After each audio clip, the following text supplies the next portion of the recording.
네, 잭슨홀 미팅을 남겨두고도 좀 스무스하게 뉴욕 증시가 가나 싶었는데요. 네, 또다시 추가적인 악재, 지정학적 리스크까지 불거지게 되면서 호재보다는 악재 무게감이 상당했던 간밤의 흐름이었습니다. 어떤 부분들을 저희가 중요하게 점검해봐야 되는지요? 네, 최현재 전문가의 시각으로 네, 뉴욕장 조금 더 깊이 들어가 보겠습니다. 전문가님 어서 오십시오. 안녕하십니까.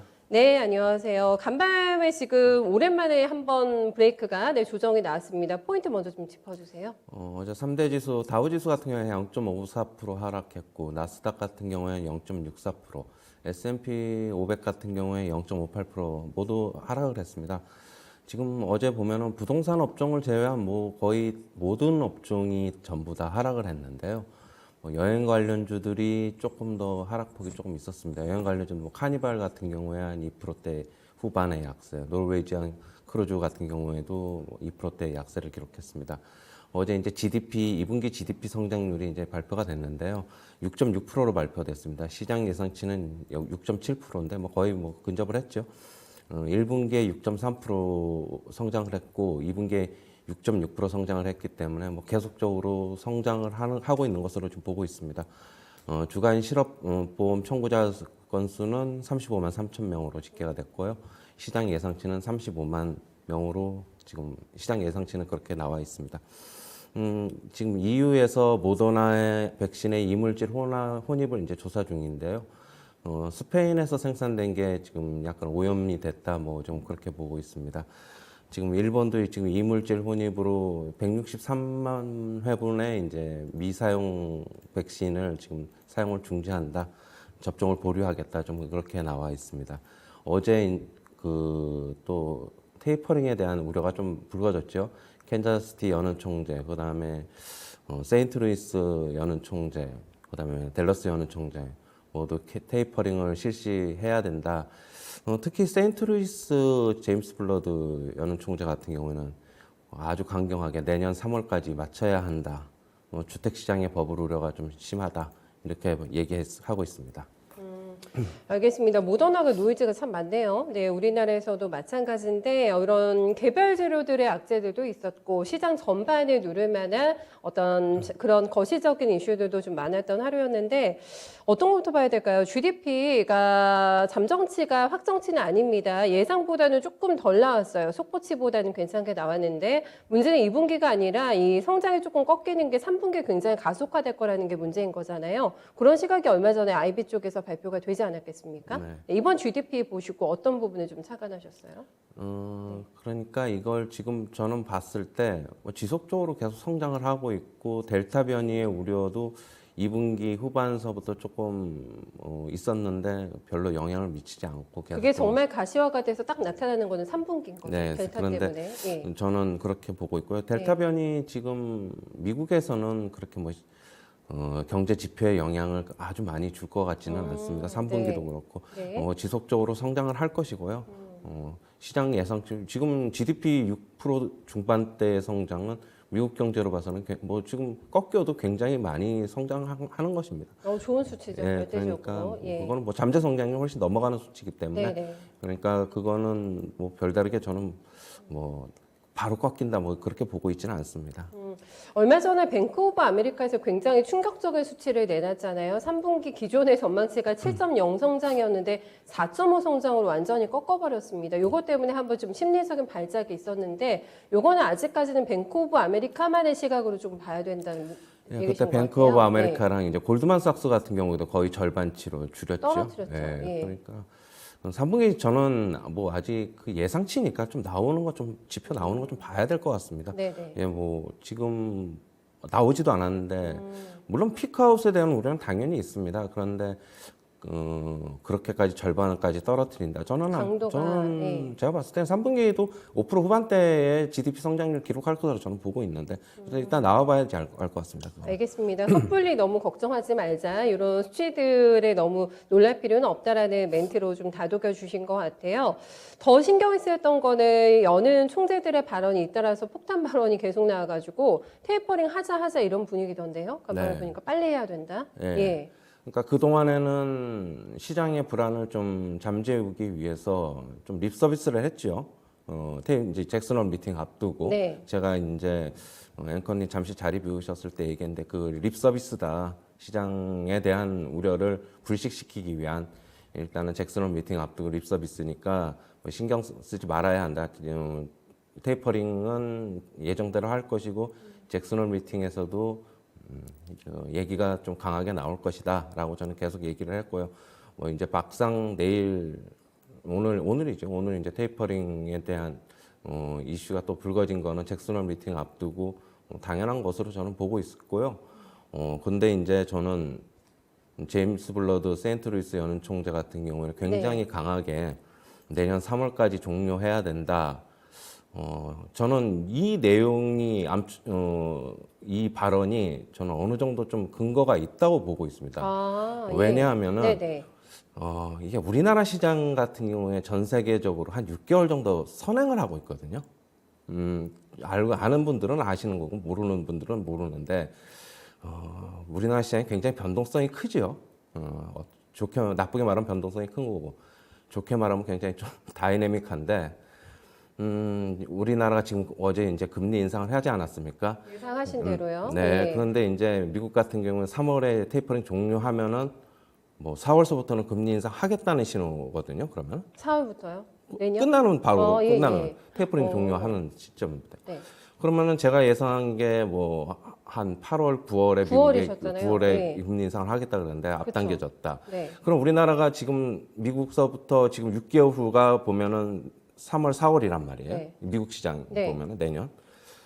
그렇게 되면은 근데 6개월에 선행한다고 앞서간다고 하셨기 때문에 네, 그렇게 따지면 8월 달에, 미국도 그때쯤 금리 인상도 가능하지 않을까. 그런 계산이 네, 나오는군요. 그렇게 보고 예, 있습니다. 네. 우리나라 시장 같은 경우에는 뭐 지금 다들 우려를 하는데 네네.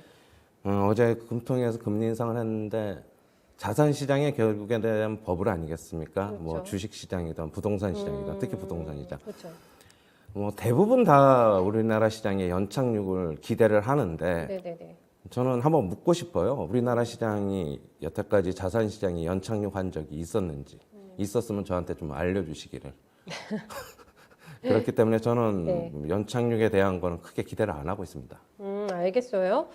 블러드 총재 발언 중에서 지금 전문가님께서 핵심을 딱 짚어주신 게 자칫 잘못했다가는 오히려 버블을 키울 수가 있다. 그렇기 때문에 시장의 발작을 지금 너무 걱정할 게 아니라 적절할 때 지금 들어가야 되는데 이게 좀 핵심이었고 그러면서 얘기하는 게 예전에 한번 우리가 정책적인 실수가 있었던 게 집값 올라가는 걸 너무 안일하게 생각했다가 한번 심하게 대인 적이 있지 않느냐 이런 좀 근거를 대면서 얘기를 했는데 버블 얘기를 집값 얘기하시면서 MBS 모기지 채권 요거 이제 줄이는 거 얘기하셨는데 요게 발표가 생각보다는 안 나왔잖아요. 네. MBS 관련해서 요번에 이런 부분과 관련해서 구체적으로 언급이 파월 의장이 또 있을 거다. 이렇게 좀 보시는 거죠? 그렇죠, 예. 맞습니다. 예. 네. 미국 주택시장 버블은 뭐 우리나라에 비하면은 심하지가 않은데 미국은 예전에 한번 뒤인 경험이 있기 때문에 2000년 초반에 그렇죠. 그렇기 예. 때문에 미리 선제적으로 대응을 해야 된다. 지금 이렇게 지금 얘기를 하고 있고요. 네네. 만약에 내년 3월에 종료하겠다 그러면은 매달 200억 달러씩 줄이겠다는 거 아닙니까? 2, 60이니까 6개월 정도 남은 걸로 보면은 그러니까 굉장히 좀 강하게 좀 빨리 테이퍼링 종료하고 싶어하는 그런 발언 같습니다.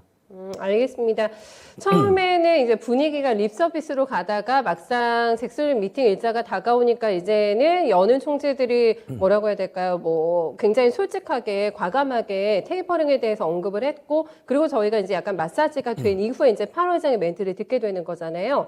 전문가님께서 예상하신 대로 조금 더 강력하게 8월 회장의 멘트가 나왔다 했을 때 그때는 이미 충분히 시장에서 충격이 흡수가 된 상태입니까? 아니면은 8월 의장의 멘트가 정확하게 나온다면 시장에서 한 번 조금 더 놀라게 될지 그 예상은 좀 어떻게 하고 계세요? 얼마 전에 네. 나스닥 차트를 보면 8월 19일 날 저점이 14,423이었거든요. 장중 저점이.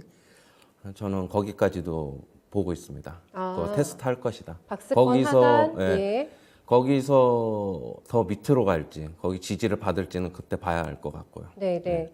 그렇습니다. 저희가 지금 경제 쪽에 대한 부분이 얘기했습니다만은 카불공항 관련해가지고 12명이나 미군이 사망을 했기 때문에 요거 관련해서도 여러 가지 법안 처리를 스무스하게 넘어가려면 요거 정확하게 지금 처리해야 된다. 대통령이 이런 좀 목소리가 월가에서 많이 나왔던데 요거는 계속해서 시장의 하방 압력이 되겠습니까? 이 부분도 갑자기 돌바락지어가지고요. 예전에 네. 저기 아프가니스탄 그때 있었을 때 앵커님하고 얘기했을 때 잠재돼 있을 거다. 이게 이 악재를 계속 잠재적으로 끌고 갈 것이다라고 얘기했는데 네, 네. 지금 역시 지수 상단에서 그냥 고점에서 그냥 같이 그냥 불거져 나온 거죠. 그냥 저는 이제 그렇게 보고 있고요. 네, 네. 이거는 계속적으로 저는 좀 더 요번에는 좀 더 계속적으로 좀 더 강하게 끌고 가지 않을까 이 악재가 좀 그렇게 보고 있습니다. 뭐 바이든도 보복하겠다, 좌시하지 않겠다 이렇게 천명한 이상 이번에는 조금 더 강하게 시장의 압력으로 좀 작용하지 않을까 그렇게 보고 있습니다. 네. 사실 그 전까지는 이 문제에 대해서 바이든 대통령이 약간 너무 공격적으로 이 문제를 크게 확대시키지 않겠다는 의중을 나타냈다고 한다면은 이번에는 용서하지 않겠다라는 발언이 나왔거든요. 네. 요게 그러면은 상당 기간에 애를 먹일 수 있는 이슈라고 보시는 거네요. 그것도 지수가 이렇게 높은 위치에서 나왔기 때문에. 네, 악재가. 맞습니다. 예. 시장이 이 이슈 가지고 이제 저는 처음 받아들이기 시작한 거기 때문에 네네. 몇 번 좀 더 거치고 이거에 대해서 무덤덤해질 때까지는 계속적으로 불거져서 시장에 충격을 줄 것입니다. 네네. 알겠습니다. 이렇게 되면은 정말 또 저희가 하방에 대한 리스크를 생각하지가 않을 수 없는 게 박스권 하단까지도 한번 녹화할 수 있다고 얘기해 주셨기 때문에 더 보수적으로 가야 됩니까? 이미 현금을 많이 챙겨주신 상태잖아요. 네. 저희한테. 예. 반등 나오면 계속 지금 매도입니다. 저는 뭐 미국 시장 계속 매도고 네. 지금 이제 메이저 플레이어들이 대부분 제가 봤을 땐 이번 상승으로 인해서 상당 부분 매도를 했을 것으로 보여지고 있어요. 그렇기 때문에 자기네들이 이제 원하는 시점에 포지션을 조정을 했기 때문에 네네. 이제 지수는 제가 봤을 때는 상당히 하락 압력을 받을 것이고 저는 그래요. 그냥 지표상으로 그냥 많이 올라 있으면은 약간 부정적이고 그냥 많이 내려와 있으면은 긍정적이고 저는 그냥 그렇습니다. 모든 자산 시장을 봤을 때 뭐 부동산 시장이든 네. 주식 시장이든 예. 그게 제 그냥 그 견해입니다. 그냥. 그런데 어떻겠습니까? 워낙에도 체력이 더 약하잖아요. 뉴욕 증시보다. 뉴욕 증시가 이렇게 또 흔들린다고 한다면은 우리 시장 걱정을 하지 않을 수가 없겠고 어제도 장중에 변동 굉장히 컸지 않습니까? 금리 인상 발표가 나오게 되면서 우리 시장은 더 보수죠? 그러면은 미국 증시보다 조금 더 챙겨야 됩니까? 네, 우리 시장도 뭐 제가 봤을 때는 계속 기술적 반등의 연속 선상이었죠. 예.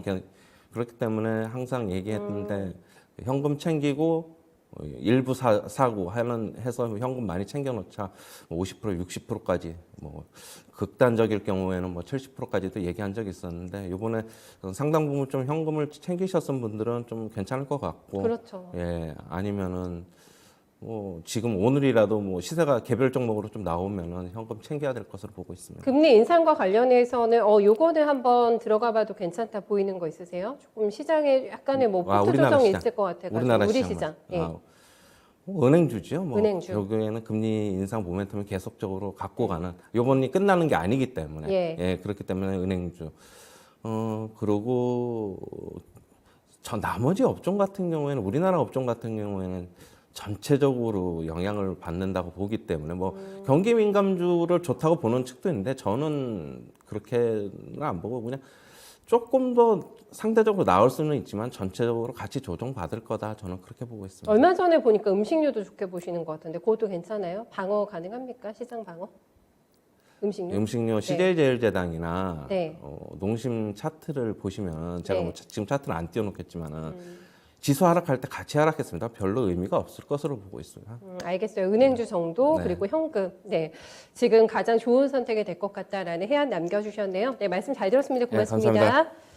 네, 뉴욕 증시가 차익 실현 압박 모드로 해서 움직임이 나왔기 때문에 여기에 대한 철저한 대비가 오늘 우리 시장에 필요할 것 같습니다. 선제적으로 움직였잖아요. 네, 금리 인상이 진행이 됐고 연내 최대 많으면 우리 시장에서 2번이나 더 금리 인상할 가능성도 있다라는 목소리가 나오고 있는데요. 어쨌든 금리 인상기에 진입하는 것만큼은 분명한 것 같고 그 초반에 혼선이 있을 것이기 때문에 안전지대 분명히 마련하고 포트 만들어 놓으셔야 될 것 같고요. 지금 메리트가 있는 거는 은행주 정도가 되지 않을까 이 부분도 체크 포인트로 확인해 두시면 될 것 같습니다. 네, 지금까지 모닝타임즈였습니다.